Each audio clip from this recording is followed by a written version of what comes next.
புதுக்கோட்டை மாவட்டம் அறந்தாங்கி அருகே Melapattu doctors public CBSE பள்ளியில் நவராத்திரி கொலு விழா நடந்தது.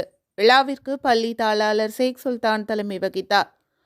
முதல்வர் மெரின் லூதுர் ராஜ் முன்னிலை வகித்தார். ஒருங்கிணைப்பாளர் அனிதா வரவேற்றார். இப்பள்ளியில் ஆண்டுதோறும் மாணவ மாணவிகள் கலந்து கொள்ளும் நவராத்திரி கொலு விழா நடத்தப்படுவது வழக்கம். அதன்படி நடந்த விழாவில் நவராத்திரி கொலு வைக்கப்பட்டது. அதில் தெய்வங்கள் மற்றும் புராண கதைகளை விவரிக்கும் பொம்மைகள் வைக்கப்பட்டது.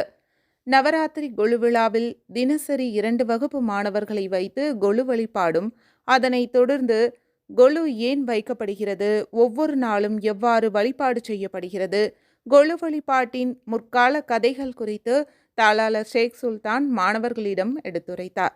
விழாவில் கலந்து கொண்டவர்களுக்கு மாணவர்களால் தயார் செய்யப்பட்ட இனிப்புகளும் பிரசாதங்களும் வழங்கப்பட்டது. அனைத்து ஆசிரியர்கள், ஆசிரியைகள், மாணவர்களும் பங்கேற்றனர். விழா ஏற்பாடுகளை கவியரசன், நாகராஜன் மற்றும் இருபால் ஆசிரிய பெருமக்கள் சிறப்பாக செய்திருந்தனர்.